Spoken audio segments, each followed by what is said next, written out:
see? Something evil? Excitement, confusion.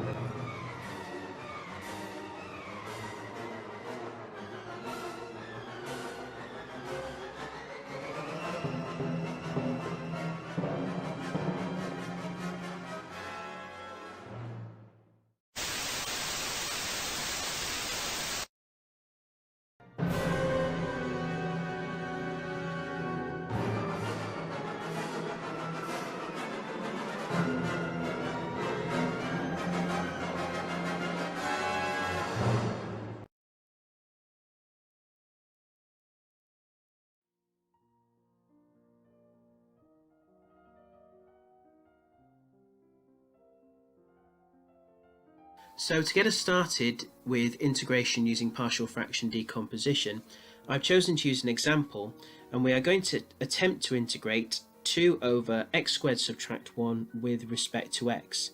Now, as we saw in the preparation task, the first question you should ask yourself is the numerator the derivative of the denominator? Okay, now should this strategy fail, of course, where we cannot write down the answer, there is a follow-up question that you should also ask yourself, and that question is, can I use a suitable substitution? Okay, so we are going to explore both strategies, and I will hopefully show you that both attempts will in fact fail. So to introduce this idea, we're looking at this example here, and we are going to ask ourselves 2 questions in a particular order. So the first one to consider, which is what we considered in the preparation work, was, is the numerator the derivative of the denominator? Now, you can probably see by doing it in your head that this is not going to work, but we will just be thorough and write out the working. Okay, so if I differentiate the denominator, we are going to get, so it's going to be d by dx of x squared subtract 1. Okay, and you can probably quickly tell that this is going to equal 2x. And notice straight away that this is not the numerator that we wanted. Okay, now we did see in the preparation task in question 2, there are instances where you can force the numerator to be the derivative of the denominator by multiplying by a constant, but in order to make this one work, you would have to bring in an x as a factor, and you're integrating with respect to x, so it just simply won't work. It's not like multiplying by a constant where you can bring it outside of the integrand. Okay, so that one's done and dusted. Now, moving on to question 2. Now we know this has failed, the second question we should ask ourselves is, can we make a suitable substitution? And you've done a lot of work on this already, and it might be your go-to strategy. So let's test it. Let's see if we can use a substitution. Okay, so as we saw in the chapter or the section on substitution, the denominator is a good place to start. So I'm going to write out my u substitution as x squared subtract 1. Okay, so I'll do that. So we're going to say u equals x squared subtract 1. Okay, now we've got that, we differentiate our u substitution. So it's going to be du by dx, which is going to be 2x.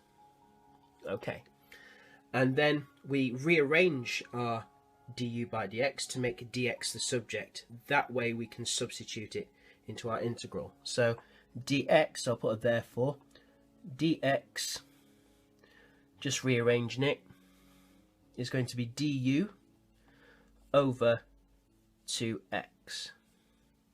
Okay, so we now have 2 ingredients that we can substitute into the integral. So we have the u here, and we have the du over 2x there. So I'm going to substitute them in, and we'll see what we get. So let's write out the integral again. So this is an aside here, so maybe just cordon that off. So the integral is going to equal 2 over, and I'll put the substitutions in red, why not? So the x squared subtract 1 is now going to be replaced with u. Okay, and the dx here is going to be replaced by du over 2x. Like that. When you can't see it, you'll just have to take my word for it. In fact, let me just make a bit more space. I've made my fraction far too long. That's my problem.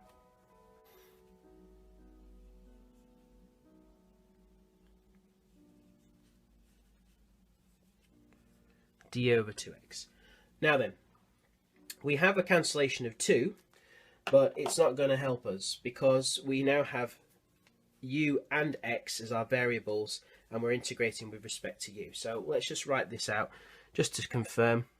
So we have a problem here. So it's going to be the integral of 1 over ux du. Right, now if this happens when we did our work on substitution, you could say, well, can I not replace my x here with a rearrangement of this, which would be the square root of u plus 1? You could, but it will make the integrand far, far worse. Okay, so this is where you start to think, I've got to use a different strategy. So we will disregard that, and then we're going to try our new approach, which is partial fraction decomposition.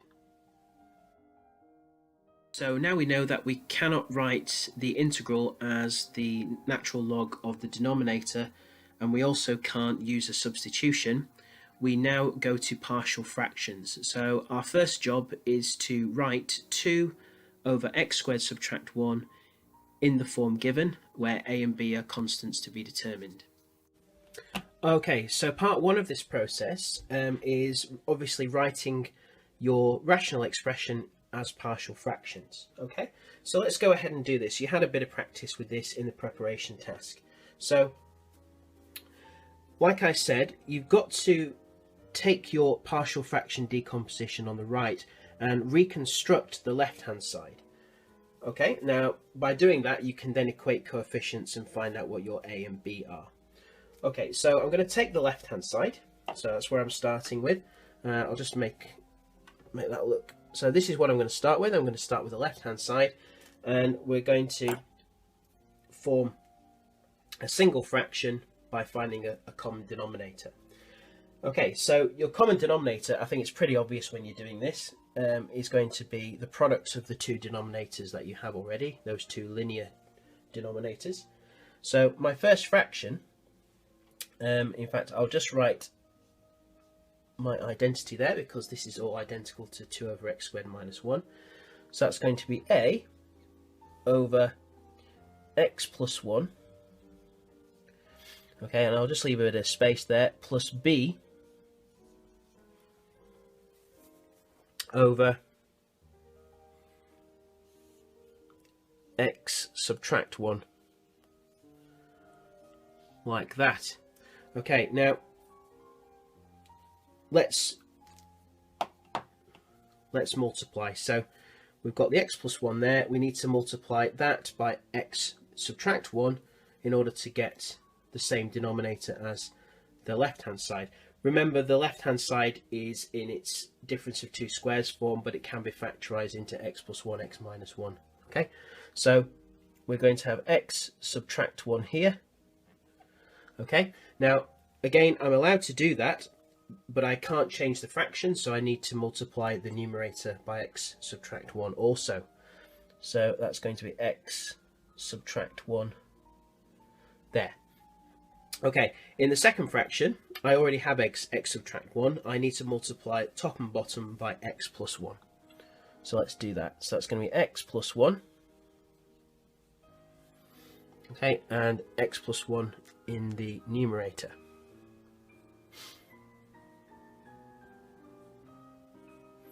All right, now we can combine our two fractions. So, oops, dropped my pen. So when we do that, we're going to get, so I'm just going to multiply them out and write it as a single fraction. So we're going to have ax subtract a, that's expanding the first bracket, plus bx plus b, and that's all going to be over x plus 1 multiplying x subtract 1. Okay, and just to remind ourselves, of course, this is all equal to 2 over x squared subtract 1. I've just put the identity signs all the way down, but I'm just going to write it in again here.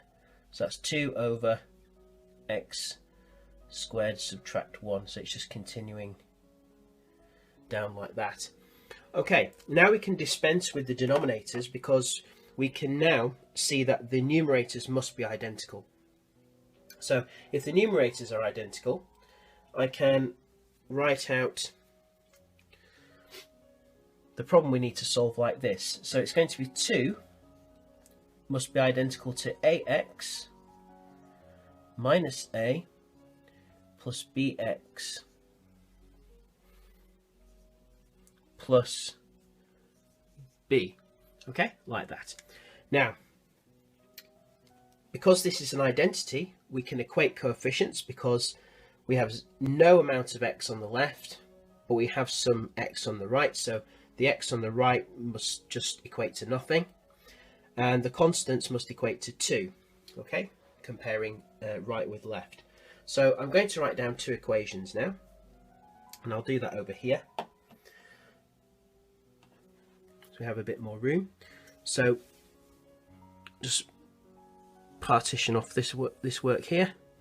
So just to finish this off, so my 2 equations, if I look at the x's first, well, I've got 0 and then I've got a plus b. So my first equation is going to be a plus b equals 0. Now that's because I'm looking at the x's there. So that's the x's.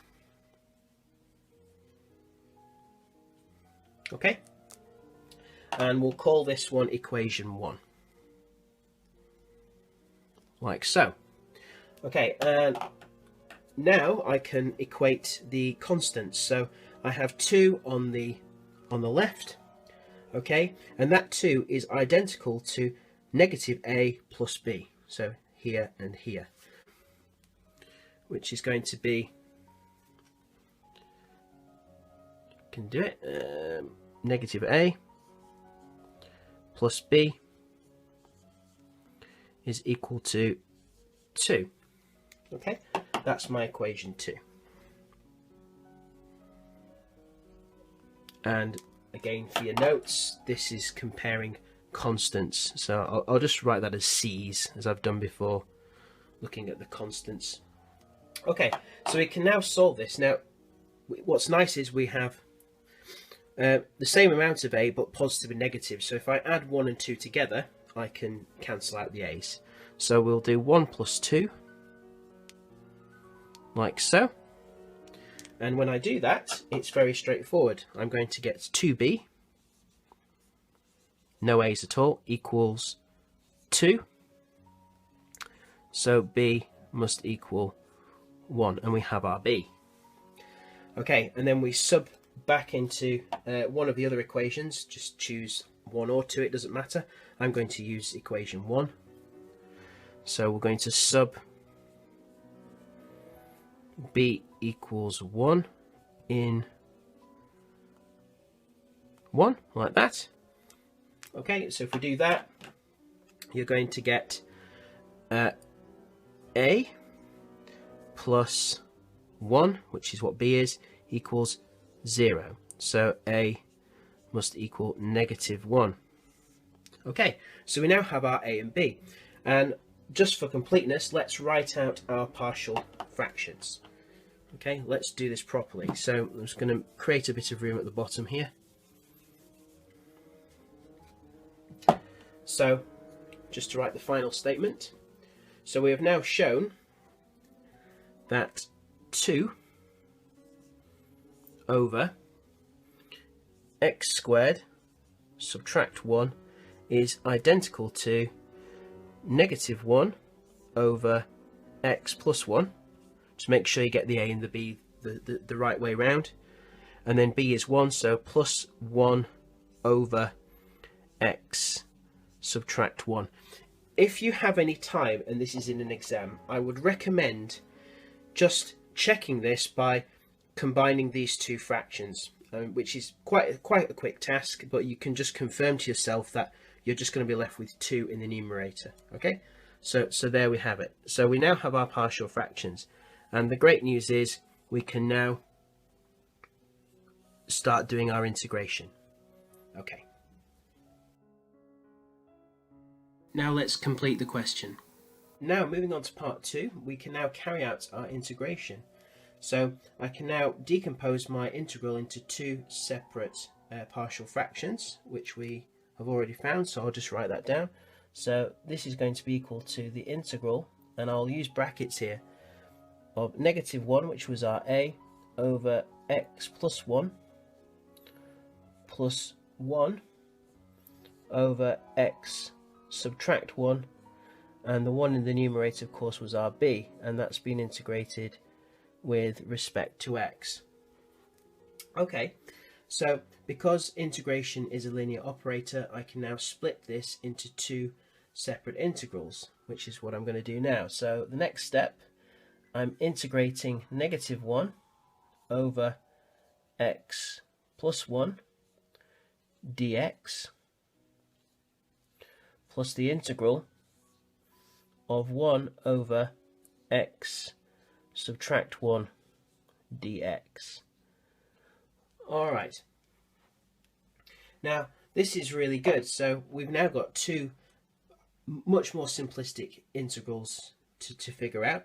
But what I can also do here is I can bring out this -1, because I want to use the principle of integrating a derivative over a function, okay, as we saw in part 1a of the preparation task. So I'm going to just remove this negative here, okay, and I'm going to write it on the outside because I'm multiplying by a constant -1, so there's no reason why I can't just put that on the outside. Okay, and you'll see why now, because now we can see that the top, or the numerator I should say, is now the derivative of the bottom. So the integration is now straightforward. Okay, so let's do it. So we have, if I integrate this, negative ln of the modulus of x plus 1, okay, because we have the top as a derivative of the bottom. And then in the second integral, we have the same thing. So I'm just going to have plus ln, the natural log of x subtract 1, all in the modulus. Okay, and we don't want to forget our constant of integration. There we go. Right, so there's nothing really more to say about that, except that we have to write our answer in a particular way. Now, many questions will ask you to do this, particularly in an exam setting. So we're going to have to use the laws of logarithms. But what I can also do is I can manipulate this constant c.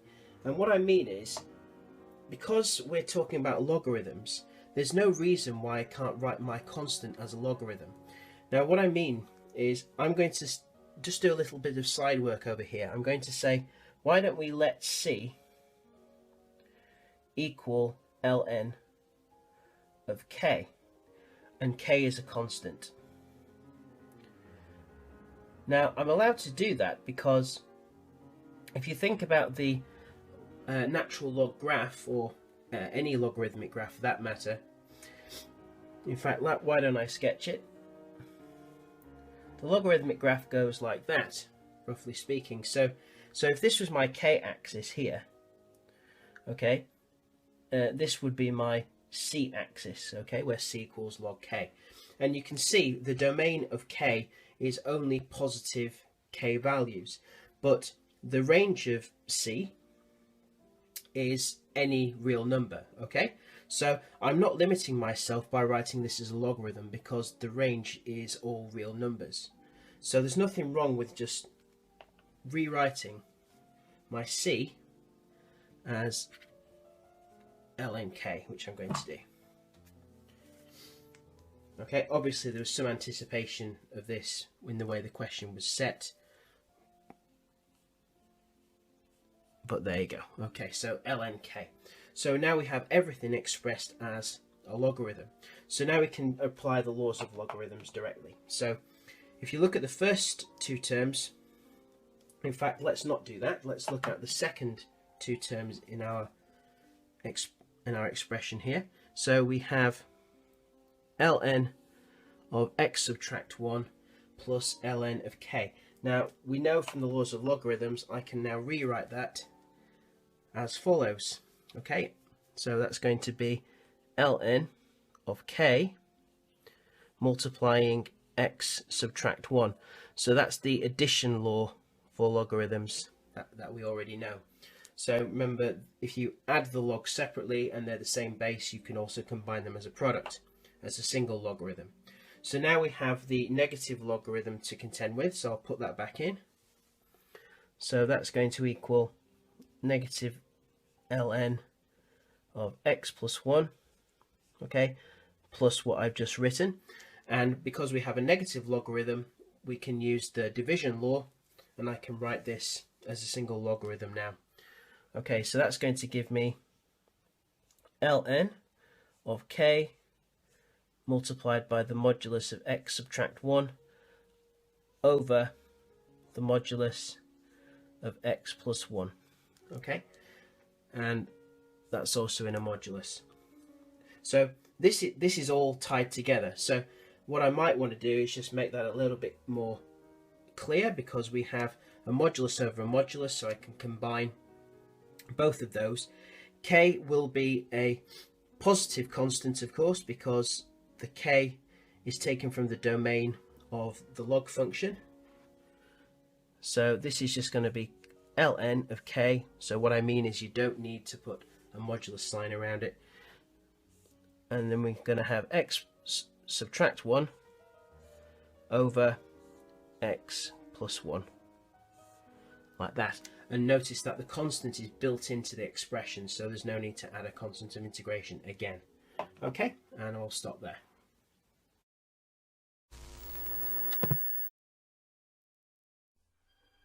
You have survived, barely, but you must now do the worked examples.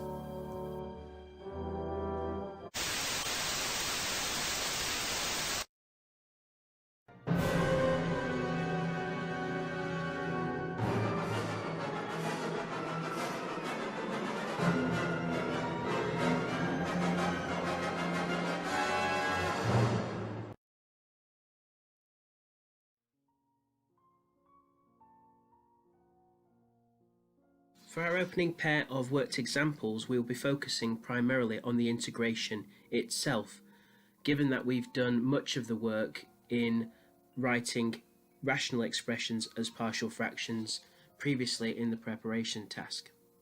For the first of our worked examples, we're going to look at two integrals side by side, and the reason is because this links directly to the work you did in the preparation task. So you may recognize the integrand here.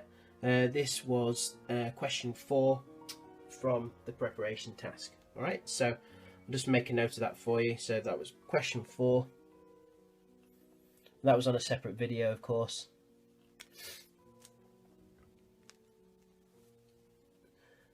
Alright, so what remains to be done is to do the integration itself. Okay, so we've managed to write this as partial fractions. So our first task is to rewrite our integral using the partial fractions. Okay, now we actually got a mixed fraction, we got a whole number and a partial fraction. So this is going to be the integral of, I'll open a bracket here because we have more than one term, so it's going to be 3 subtract 2 over x subtract 1 dx. Alright, now if you haven't done the preparation task, you can do this now as a side, just pause the video. Okay, but other than that, it's just an exercise in partial fractions. So now we're going to integrate this. So a good idea is to separate your integral into two separate integrals, because integration enables us to do that. Okay, so that's going to give us the integral of 3 with respect to x. Alright, and then we're going to subtract the integral of 2 over x subtract 1 also with respect to x.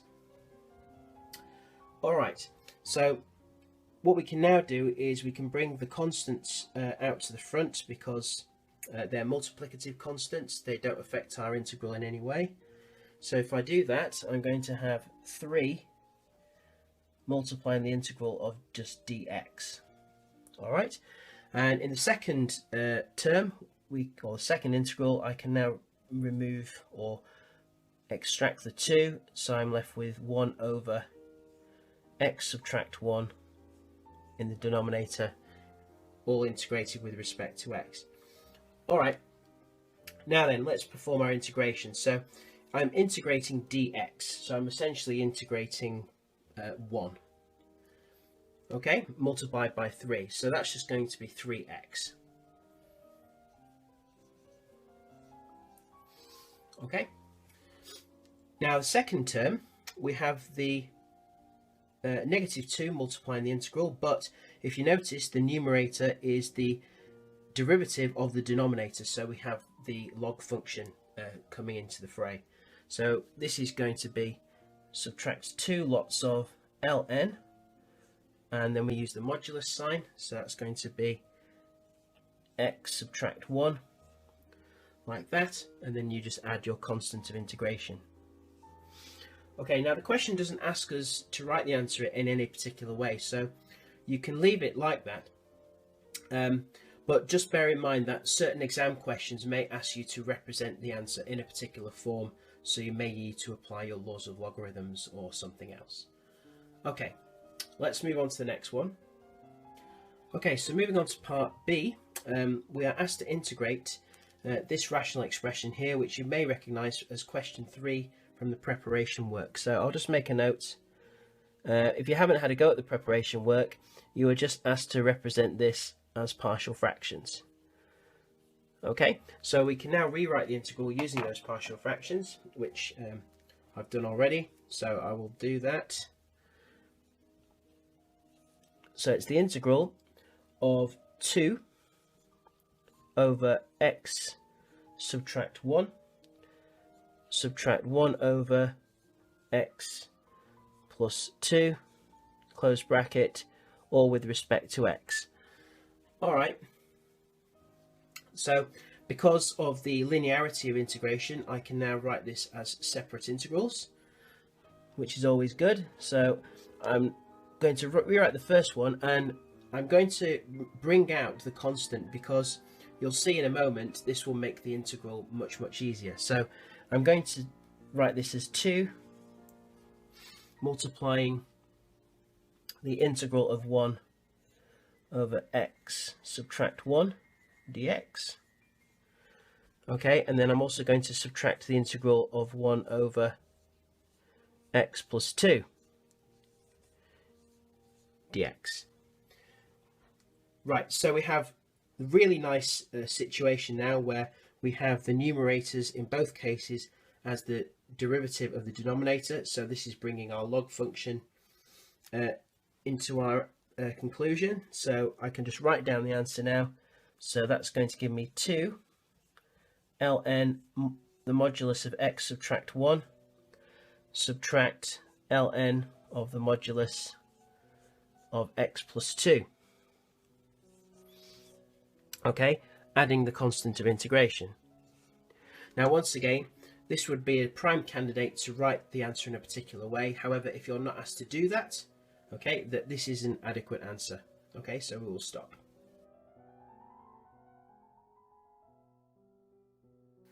Now we're moving into exam territory, and we have a rather complicated looking integrand which yields even more complicated looking answer.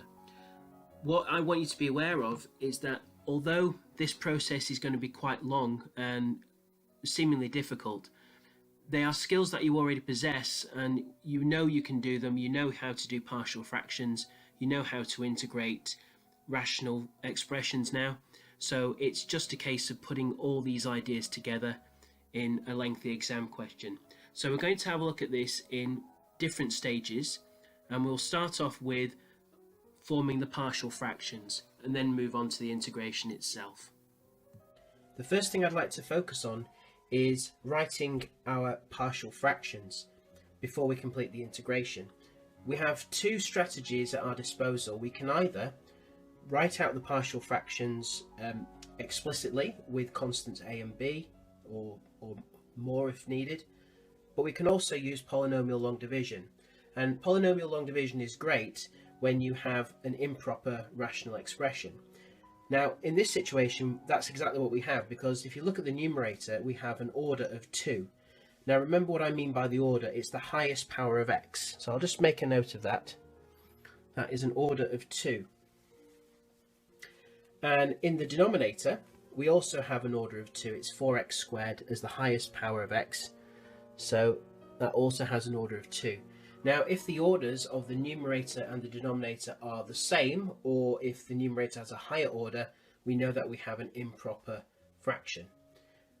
Now, this is a good candidate for polynomial long division. Let's set up the polynomial long division now. So I'll use the bus stop. Okay, so the divisor goes on the outside, as you know, so it's 4x squared. And remember, when you're doing polynomial long division, each power of x needs to be represented in the expression. So I have to account for the fact that there are no x terms. So I'm going to write that in as plus 0x, and I will do that in red. So it's going to be plus 0x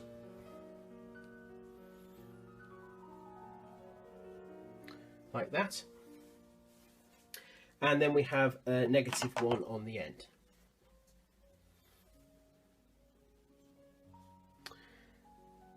That's the divisor. What I'm dividing into is the numerator. So I'm going to put that inside my bus stop like this. So I'm going to have 4x squared subtract 8x plus 1. Okay, so there's no placeholders required here, as there was in the divisor. Everything is fine. And let's begin our polynomial long division. So let's look at the first term of the divisor and the first term of what we're dividing into. So we have 4x squared dividing into 4x squared. So I do 4x squared divided by 4x squared, and of course that's going to give me 1. And that will go in the constants column of my bus stop, or above my bus stop where the quotient goes. So I have a quotient of 1. And that's going to be the final value. So we're going to just work out the remainder and then we're done. Alright, so if you remember the process, we take the quotient that we've just found, we multiply that by our divisor, and we write what we get underneath. So it is just 1 times everything here. 4x squared plus 0x subtract 1. And I like to put a little subtraction sign here just to remind us that we are in fact going to subtract these. 4x squared subtract 4x squared will clear, as it should do. We then have negative 8x subtract 0x, so I'm going to be left with negative 8x, which will go here. And again, being careful with the signs, I have plus 1 subtract negative 1, so that's going to be 1 add 1, which is 2. And there we have our remainder. So that means that I can now write this rational expression here in the following way. So I'll just write everything out again.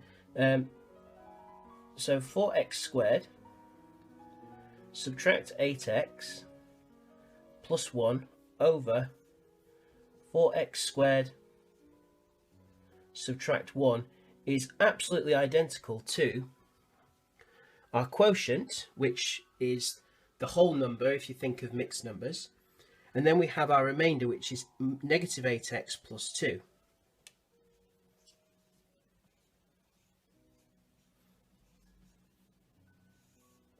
And my divisor is 4x squared subtract 1. You can dispense with the plus 0x, of course. So these are identical expressions. Are we ready to integrate? Well, unfortunately not. We still have some work to do on this remainder here, and we're going to break this down. We're going to use partial fraction decomposition here so that we get two linear expressions that we can integrate easily. Okay, so we'll do that in the next bit. Now we're going to focus on this proper rational expression here, and we're going to decompose this into partial fractions. So I've already written it out here. We're going to use the A and B terminology and use a suitable method to find out what the A and B constants are. So this is what I'm working on, and what we need to do first of all is to factorize the denominator. Now you'll know hopefully from much experience in year 1 that this is in fact 2x plus 1 multiplied by 2x subtract 1, as it's the difference of two squares. So I can write my partial fractions like this. It doesn't matter which way around you do them, of course, as long as you're consistent.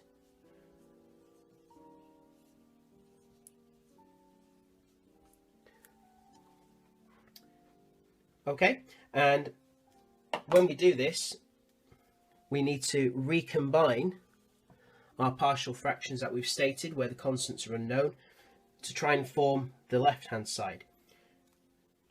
This means that we need a common denominator, which is clearly going to be the product of these two. So next step, we're going to have A over 2x plus 1, and I'm going to leave a gap, plus B over 2x subtract 1. Let's consider what the common denominator will be. Well, it's obvious it's got to be 4x squared subtract 1, which is the product of these two. This means that I need to multiply my first expression by 2x subtract 1, like that. And that means that in order to not change the fraction in any way, I must multiply the numerator by 2x subtract 1 also. And in the same fashion, on the right hand term, we're going to use 2x plus 1, like that. And same thing in the numerator, 2x plus 1 must multiply my b. Now we can recombine. So we're going to get the following. So I'm going to multiply these out. So I'm going to get 2a x subtract a, multiplying by a, plus 2, what to write 2,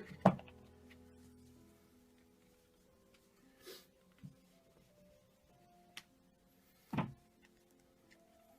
say it but you don't write it, 2bx plus b, okay, all over, multiplying those two together, I'll write 4x squared subtract 1, so it looks the same as the left hand side.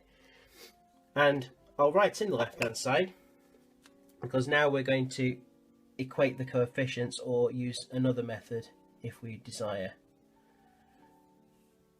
4x squared subtract 1, and usually at this stage this is where you would dispense with the denominators because we don't need those, it's the numerators we are going to equate.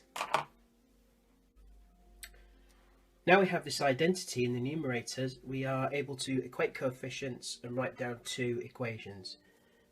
Let's have a look at the x's first of all. So for the x's, so that's why I'll just write down x's like that. That's what we're equating.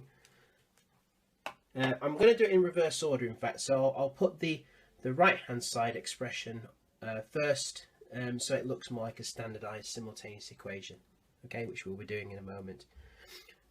So we're going to have 2a lots of x for the first term, and then we have 2b over here, so that's going to equate to negative 8x. So in this case, negative 8. So 2a plus 2b equals the negative 8. They have to equal, otherwise it's not an identity. Notice we have a factor of 2 all the way across, so I'm going to divide by 2 now. So we have a plus b is equal to negative 4. That's going to be our equation 1. Let's compare the constants now on both sides. So I'll write C's for constant.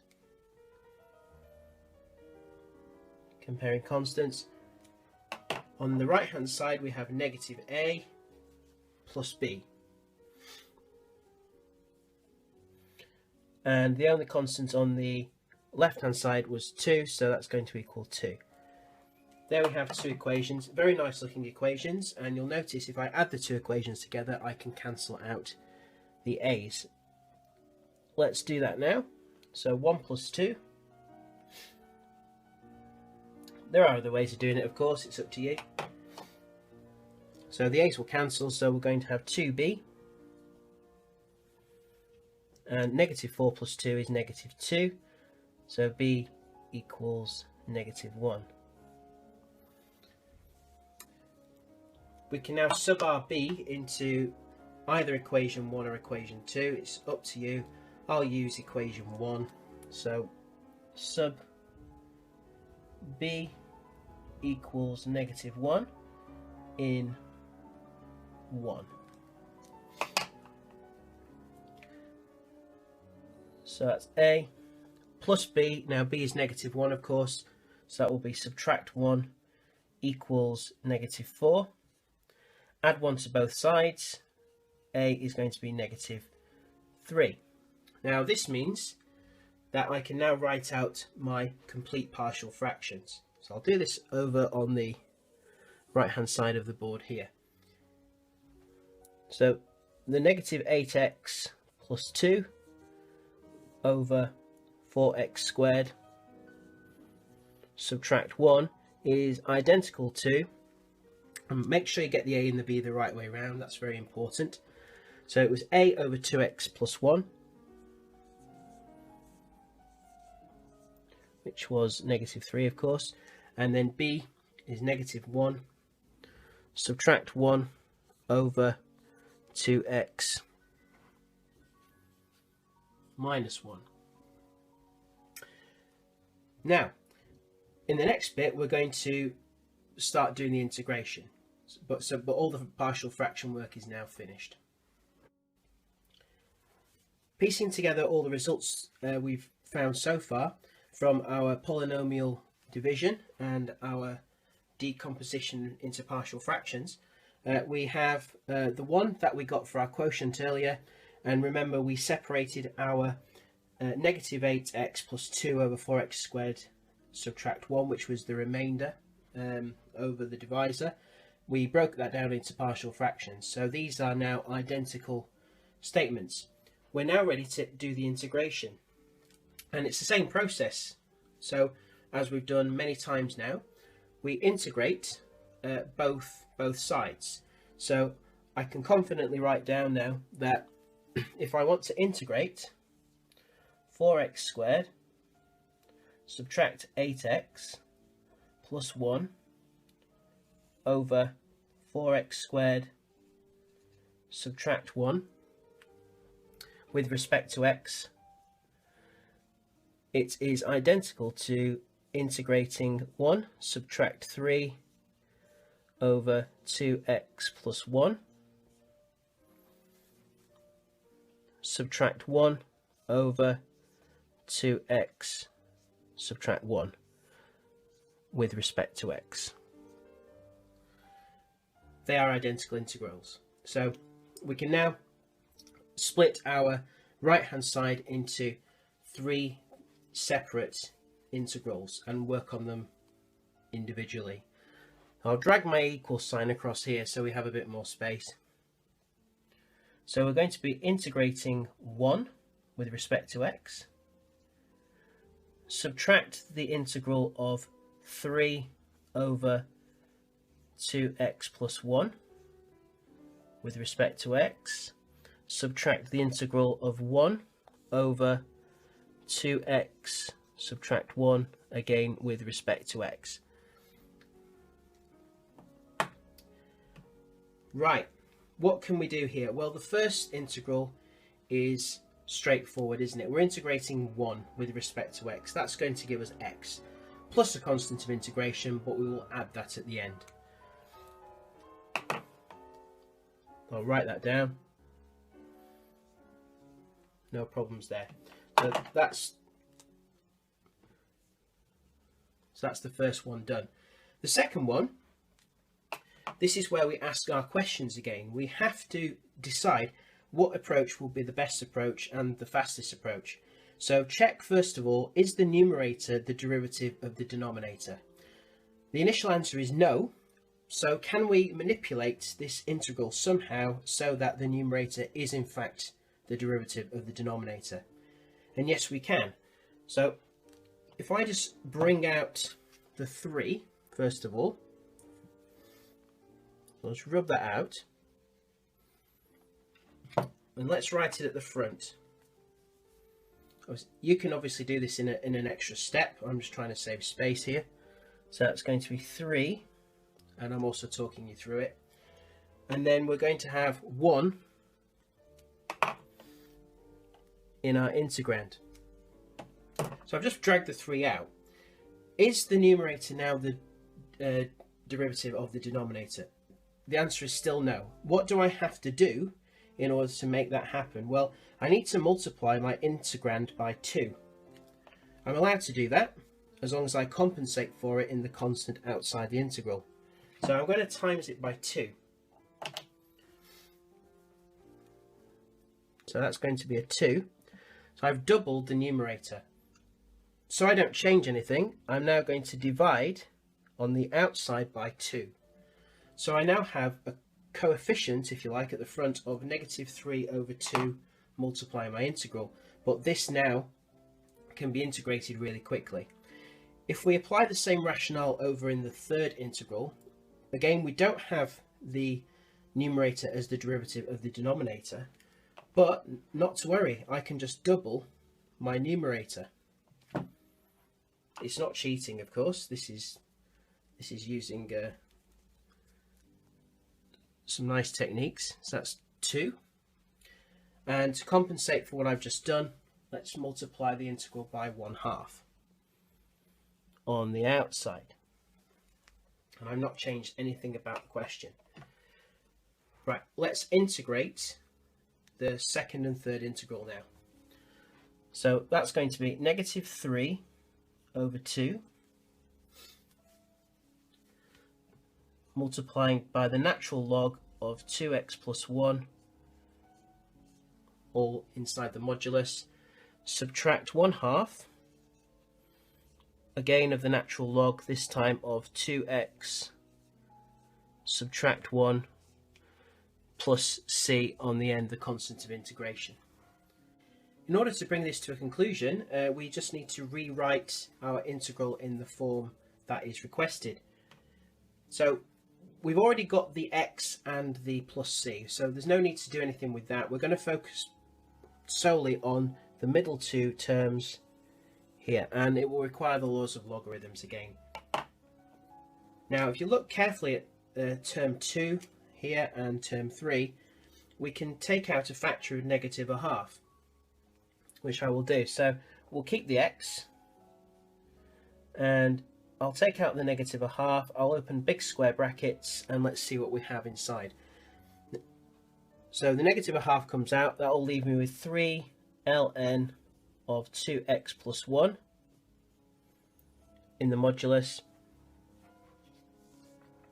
And The negative 1/2 will come out in its entirety here, so I'll have plus ln of 2x subtract 1 with a modulus, close the bracket, plus c. Just be very careful with your signs. In fact, just check that the signs are correct, because we're taking out a negative here, so that must become a positive in the middle. So next step, we can now apply our third law of logarithms, because we can't combine these straight away because we have a coefficient of 3 in the first term inside the square brackets. This means that I can write the following. So the coefficient of 3 will come out away from the front, and it will raise the 2x plus 1 by that power. So I'll keep the modulus sign. Everything will still have to be modulus because we're taking a logarithm, and I've written a 3. Apologies.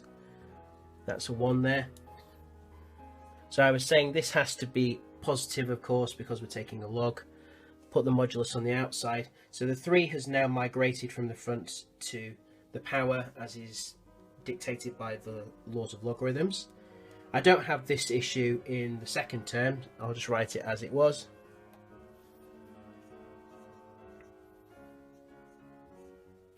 I'll close my square brackets and add my c. We're almost there.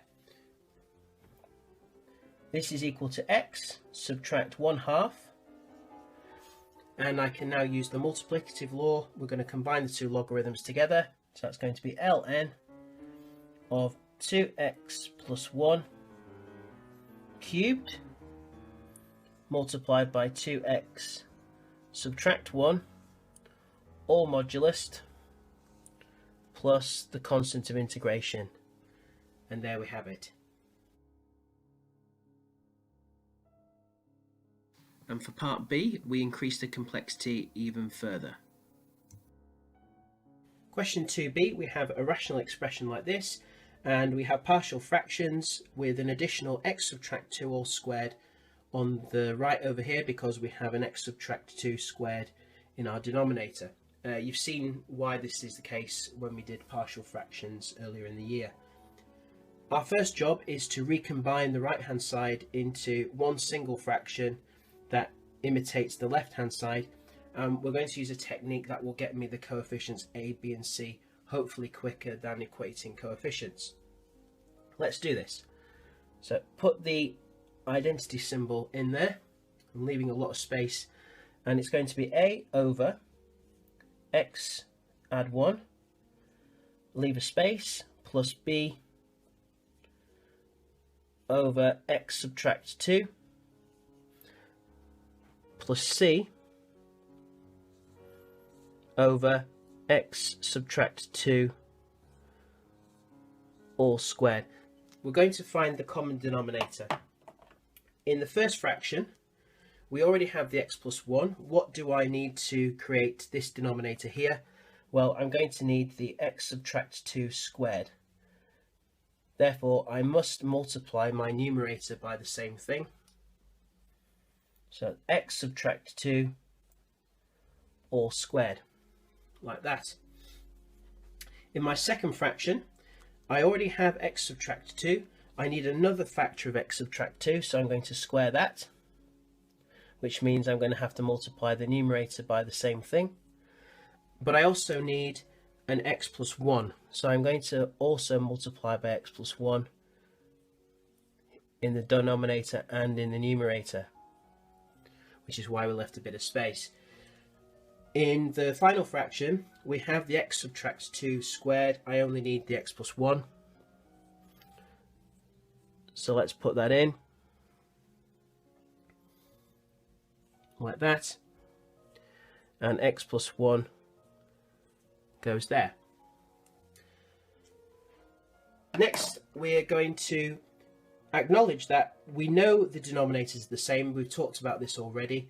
My numerators have to be equivalent, identical. So I'm going to write out the whole identity. X squared plus 6x subtract 13 is identical to a lots of x subtract 2 all squared plus b multiplying x subtract 2 and x plus 1 plus c multiplying x plus 1. Now you might be anticipating this is going to be a lot of work. We have rather a nasty looking identity there. We can actually get to the answer very quickly without expanding all this and equating coefficients. If I choose a suitable substitution, we can actually eliminate quite a lot of this. And you'll see what I mean. Some of you like to use this method as well, and it is a little bit quicker in my opinion. First job, let's say let x equal 2. We can do this, remember, because this is an identity. It is true for all values of x. So I can choose x to be whatever I like and this will still hold. Choosing x equals 2 will eliminate this and this, which will make it a lot simpler. So if I put 2 into the left hand expression, we're going to just get a value. So it's going to be 2 squared plus 6 lots of 2 subtract 13. So this is 3, and that's going to equal, now remember the first term dies, so does the second term, because the 2 subtract 2 is going to give me 0 squared and 0 here, so we don't even need to do anything with these two. We just substitute 2 into the final term, which is going to be 2 plus 1, which is 3c. Isn't that nice? So we have 3c, which straight away gives me c equal to 1. And there you have it. We can use the same idea to find the other two terms, sorry, the other two constants. Think about what would knock out one of the other brackets. Well, we've knocked out the x subtract 2. I've got an x plus 1 as a factor that keeps reoccurring. So if I replace x with -1, that should get rid of this term and leave me with an expression in terms of a here. So this time let's let let x equal -1. So subbing -1 into the left hand side, that's going to be 1 subtract 6 subtract 13, which is -18. Let's write that down first.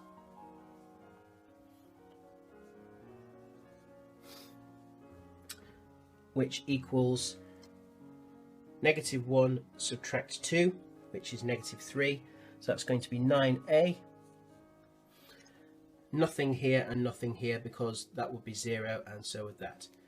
That gives me my a, which is just going to be very nicely -18 divided by 9, which is -2. Now then, you might ask yourself, well, that's great, we've got A and C, but how do we get B? We don't have any clever substitutions left over because we've used the 2 and the -1. There are no more possibilities. Well, remember this is true for all x, so it doesn't matter what I choose to substitute in, it will still work. We need to make sure that the term with B is still there, and as long as x is not 2 or -1, it will be. So let's just choose something really simple. So let's let x equal 0.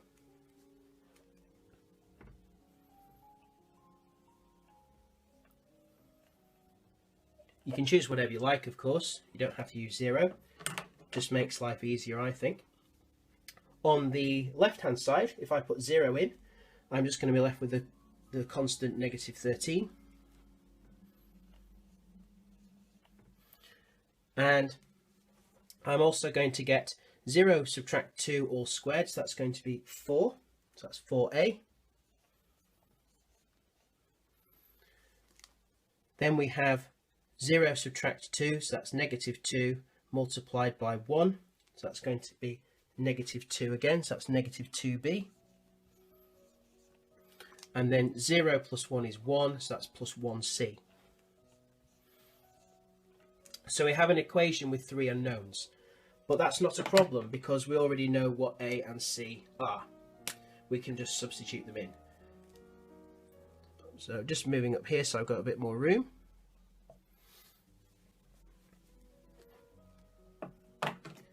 So subbing in a and c, we're going to have negative 13 is equal to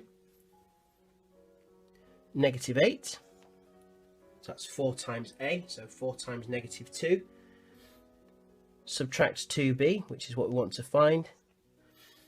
And then plus 1 for the c because it's just plus c and c is 1.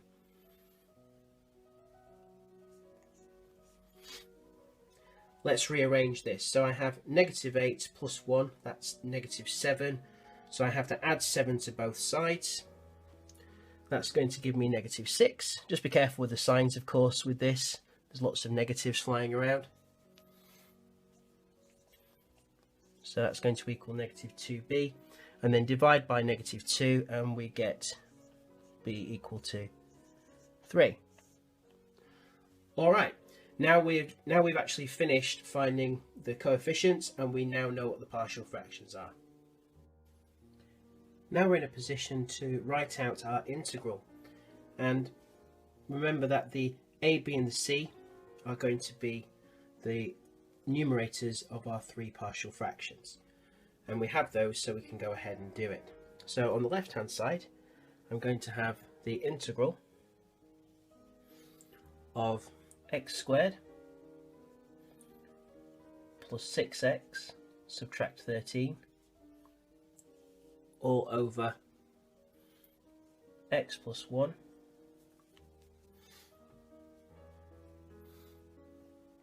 multiplied by x subtract 2 all squared with respect to x.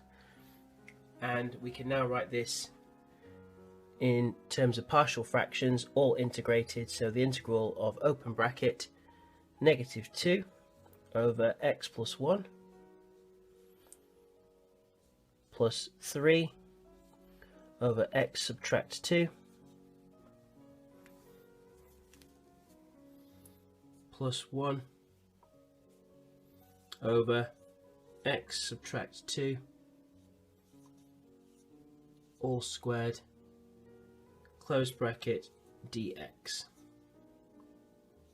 Great. So the next step, as you know, we're going to separate into 3 separate integrals. Let's do that. I'm just going to drag my equal sign further to the left so we've got a bit more space. So this is going to equal the integral of negative 2 over x plus 1 dx plus the integral of 3 over x subtract 2 dx plus the integral of 1 over, that's going to be x subtract 2 all squared dx. Now we can bring out the numerators as multiplicative constants outside of the integral, okay? And you can probably see in the first 2 cases that this will make the integration much easier.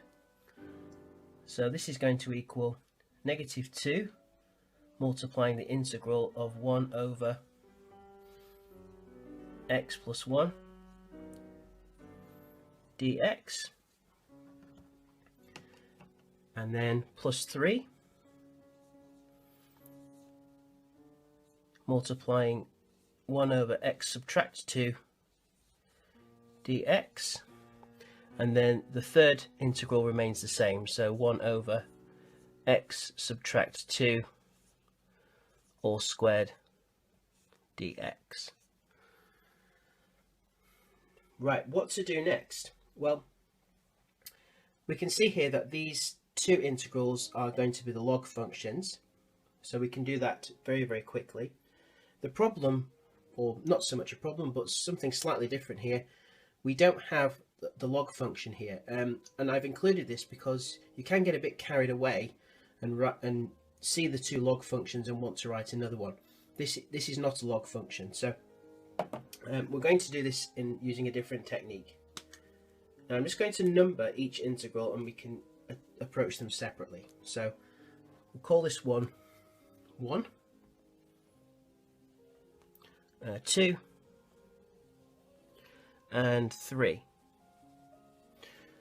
Okay, and then we'll look at those individually, and then we can put everything together and hopefully get our answer. Next up, I've written out each integral 1, 2 and 3 separately, and we can attempt them separately. The first two we're going to apply the log function, and then question or integral number 3 we can use a different technique. So let's have a look at the first two, and you can see that the top is the derivative of the bottom, and we have the -2 multiplying at the front for integral 1. So that's just going to give us -2 ln the modulus of x plus 1. Okay, and there will be a constant of integration, but we'll add that at the end because we're going to combine these three results. The second one, we're going to have 3 multiplying the log of x subtract 2. And the same principle, the numerator is the derivative of the denominator. Now, in the third one, we have to do something slightly different. We have x subtract 2 squared in the denominator, so it would be a good idea to use a substitution here. So I'm going to use a u substitution, and I'm going to let u equal x subtract 2. Okay, so it's the awkward part of the integral in the denominator. If we just differentiate that, du by dx is just going to be 1, which means I can just interchange du and dx. So therefore du equals dx. But by making the substitution, the integrand is going to become a lot nicer. So there's our little side work done. Let's put everything into the main integrand now for 3. So this is going to equal the integral of 1 over, and it's going to be u squared. So that's u squared, and then du. And you'll know we can write this as a negative index, which is year 1 integration. So that's going to equal the integral of u to the power -2 du, and that's going to give us add 1 to the power, divide by the new power, and I'll hold off from the constant of integration for now. This is going to be -u to the -1, and we won't do too many more steps now. And that's going to give us, I'll just write it over here, negative x subtract 2 to the power -1, or if you prefer, -1 over x subtract 2. And there we go. So next up, we're going to combine these 3 results and write our final answer in the form required. So now we've completed the integration, we now have 3 terms, 2 of which are logarithms, and we have to write the answer in the desired form. So we're going to use the laws of logarithms here. The final term is already simplified, so there's nothing we can do there. Now, when we're using the laws of logarithms, if we're writing these 2 terms as a single logarithm, we have to remove these constants first, and we're going to use the power law to do that. So that's going to equal negative ln of the modulus of x plus 1 all squared, close the modulus. Notice I've kept the negative at the front. Now I have one eye on the desired answer, and x plus 1 squared is in the denominator, and the subtraction means that I can use the subtraction law or the division law later. On the second term, we've got the 3, which can now become a power, so that's going to be ln of the modulus of x subtract 2 to the power 3, close the modulus. Okay, and then we've got the negative 1 over x subtract 2 at the end.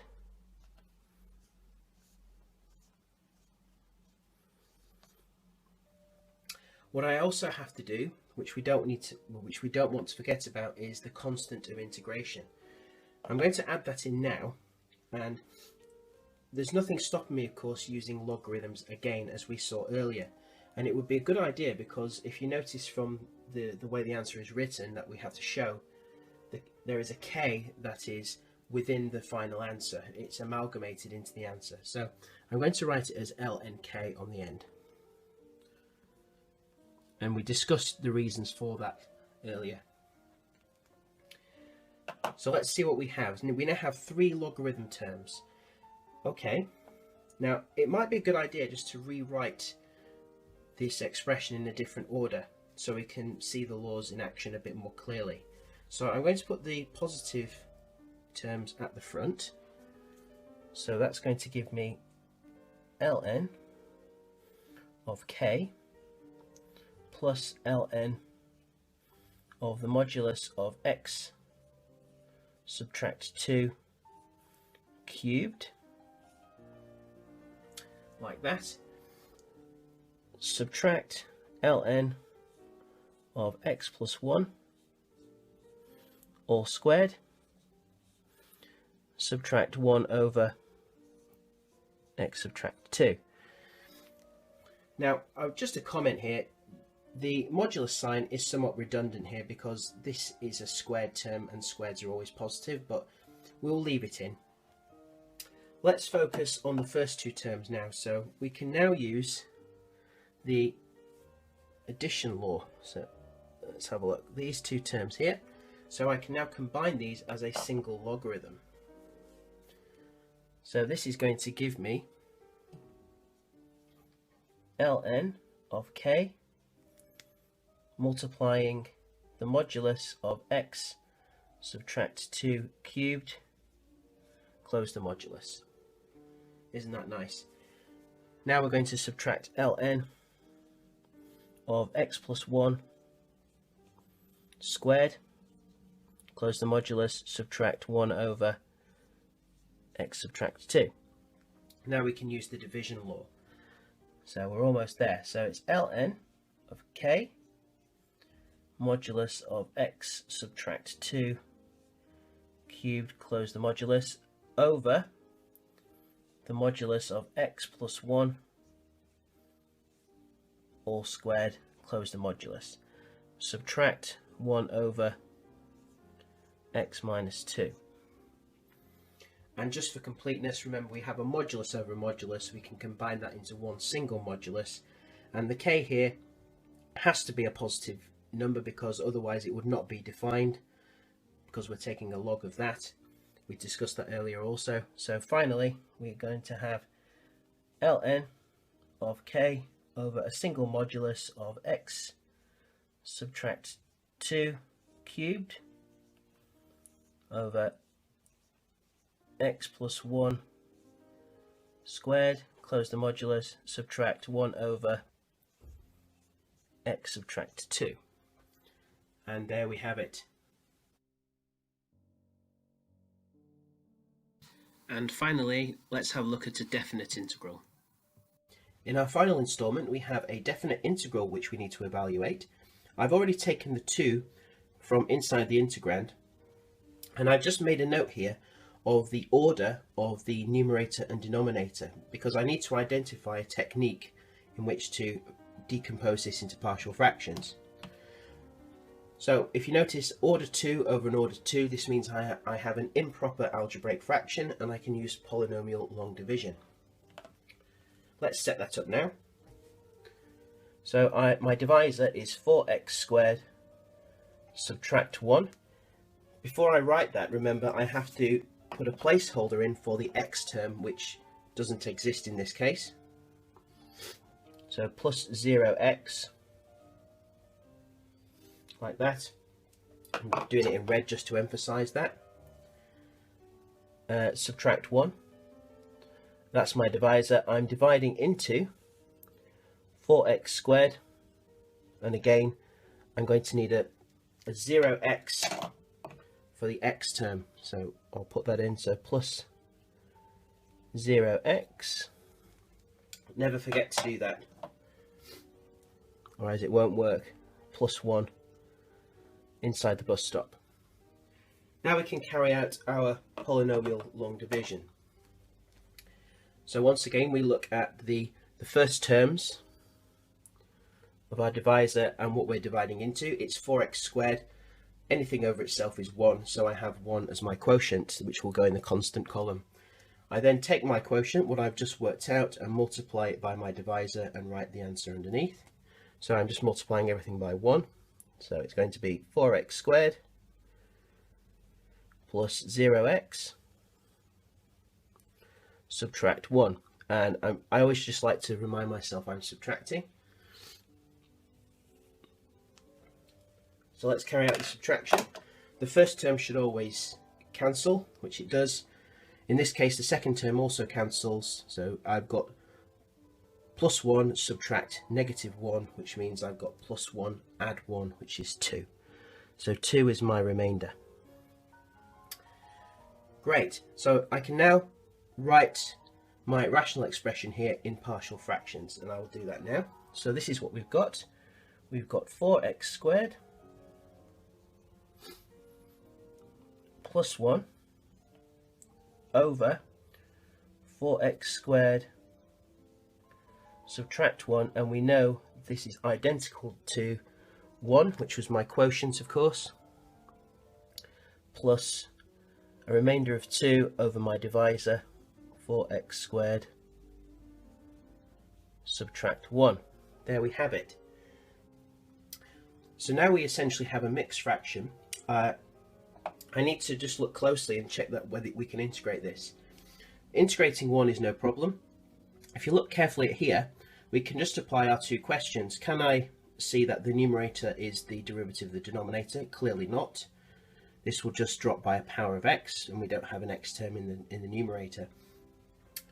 Can I make a substitution? Well, you can try it, but you will notice quickly that it will not work without making the integrand very, very complicated.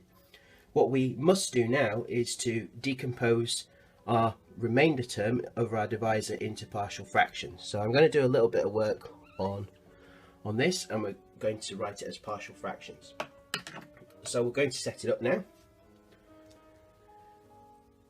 So we have 2 over 4x squared subtract 1. And just to remind you, this factorizes very nicely. It's the difference of two squares. So we have 2x plus 1 over 2x subtract 1. I'll just make my fraction a bit longer there. And the partial fractions are as follows. So we'll have a constant over 2x plus 1 plus b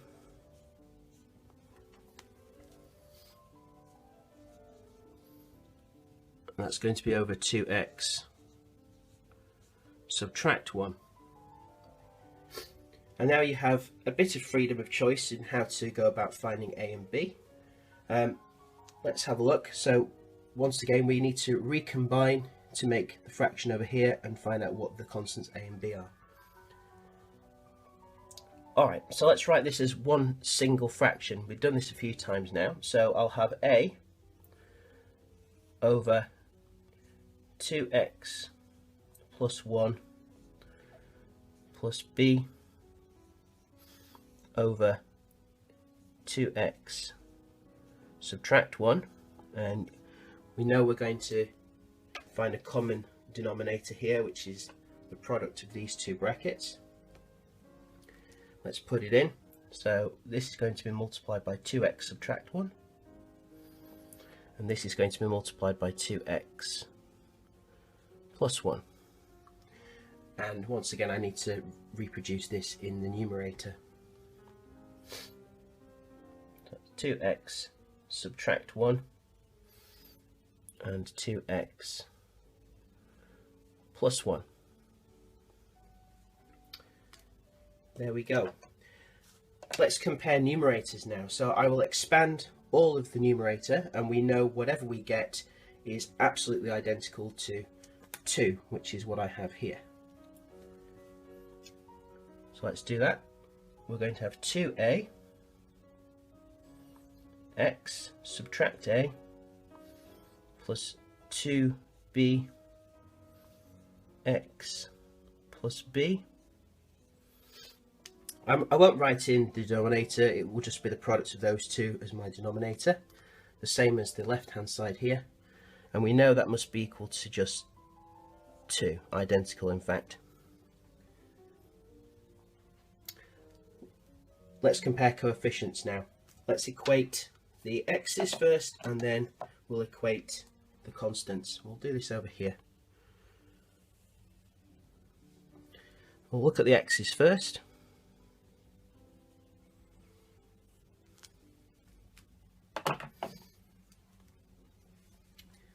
So we have no x term on the right hand side, and we have 2a lots of x plus 2b lots of x.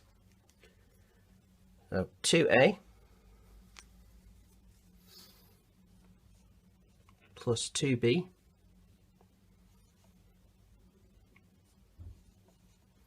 must equal 0. And we can see we can divide by 2 here. That might benefit us. So that's a plus b equals 0. Now let's compare the constant terms. So constant terms are as follows. So comparing the constants, we have a negative a plus b on the left hand side, and that must be equal to 2.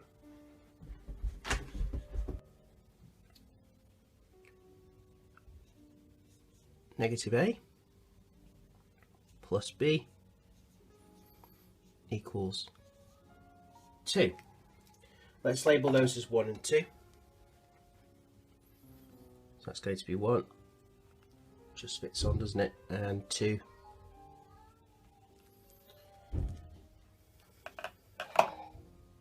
It's my son in the background if you can hear anything. Right, how do we solve this? Let's add the equations. We have a negative a and a. If we add them, they will cancel. So let's be thorough about this.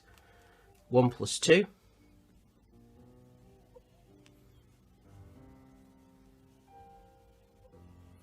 like that, and we will get 2b,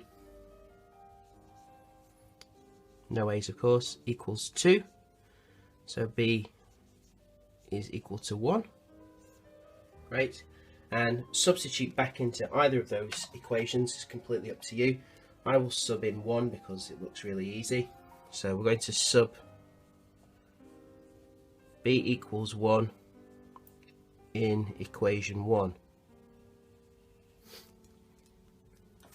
So that will give me, just running out of room, I'll just do it here. So a plus 1 equals 0, which will imply that a must equal negative 1. Fabulous. Now we can write out our partial fractions and carry out the integration. Once again, we have decomposed our expression, and I've just written out the full expression on the right hand side with 1 was our quotient and the decomposed partial fractions from the remainder here. We're now ready to integrate. Please remember, of course, that the integrand was multiplied by 2 on the outside, and we're evaluating between the limits 1 and 2. So we have 2 lots of the integral from 1 to 2 of 4x squared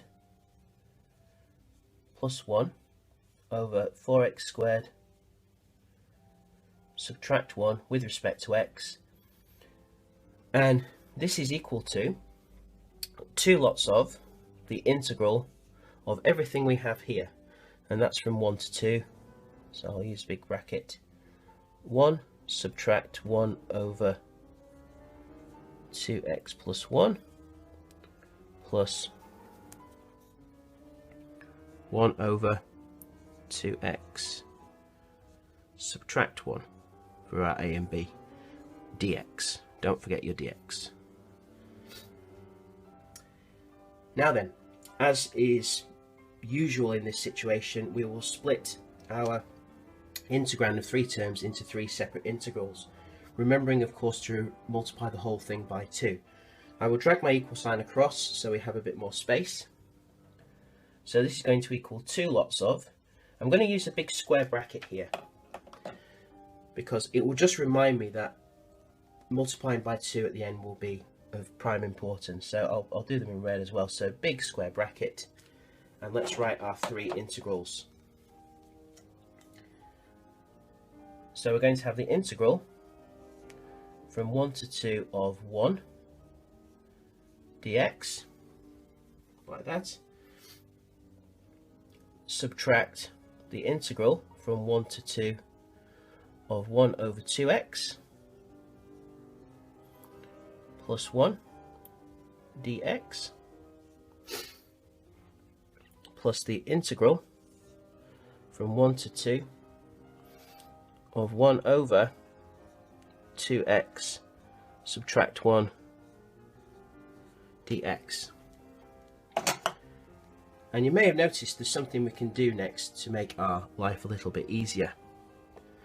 We'll get onto that now. So those are our 3 integrals.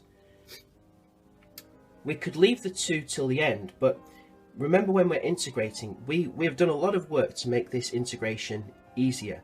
And we have 2x plus 1 in the denominator here. Remember, the derivative of this will be 2. Wouldn't it be great if we could get a 2 in the numerator? Well, we have a 2 ready and waiting over here. So it would be a good idea now, we can multiply through the whole thing by 2. This one it doesn't matter so much, but for the second and the third term, again we have a derivative of 2 here, and having a 2 in the numerator would be really beneficial. So let's multiply through by 2. So that will give us the integral from 1 to 2 of 2 dx, subtract the integral from 1 to 2 of 2 over 2x plus 1 dx, and then we're going to add the integral from 1 to 2 of 2 over 2x subtract 1 dx. Isn't that great? We can now go ahead and integrate each term. Now then, we have got a definite integral, so we're going to use our big square brackets and write our limits on the right hand side. So integral of 2 is going to be 2x, evaluated between 1 and 2. That's that done. Subtract, big square bracket now, the natural log of 2x plus 1 between 1 and 2 again in the modulus sign, plus big square bracket the natural log of 2x subtract 1 between 1 and 2. So that 2 really came to our aid there. In the next step, or the next series of steps, we're going to evaluate this. Now we can substitute in our limits. So for the first term, we've got 2x evaluated between 1 and 2. So this is where we use our curve brackets now. So my upper limit, if I substitute 2 in, that's going to be 4. Close that, and then my lower limit, I substitute in 1, that's going to give me 2. So nice and easy opener. Then if I substitute in 2 into this, I'm going to subtract. Now, because I'm subtracting the evaluation of whatever these limits are, I'm going to keep the square brackets and put the curve brackets inside so I don't make a mistake with the sign. So I'll just emphasize that. I'll do big red brackets. Okay, so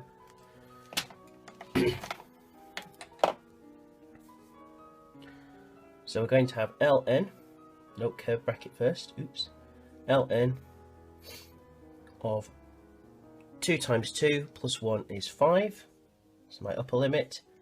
My lower limit, 2 times 1 plus 1, which is 3. ln 3. There we go. And I'll close that. So that's that evaluated. And then we can do the same thing for the third term. Okay, so I've got to stop saying okay, so it even annoys me. Plus. Open the square bracket now.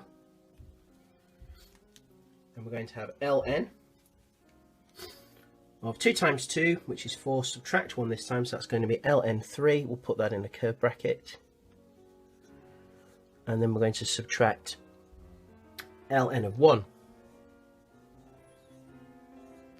And we'll close our big square bracket here. You're nearly there.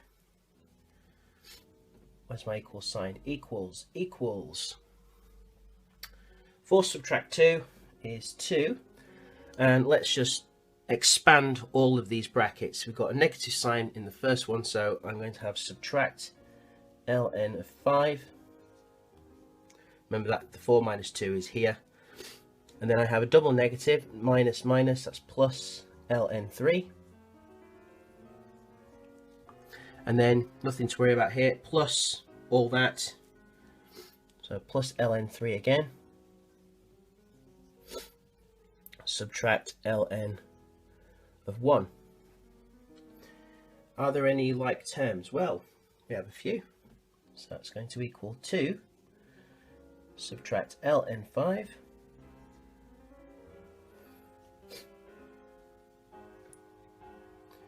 Plus 2 lots of ln 3.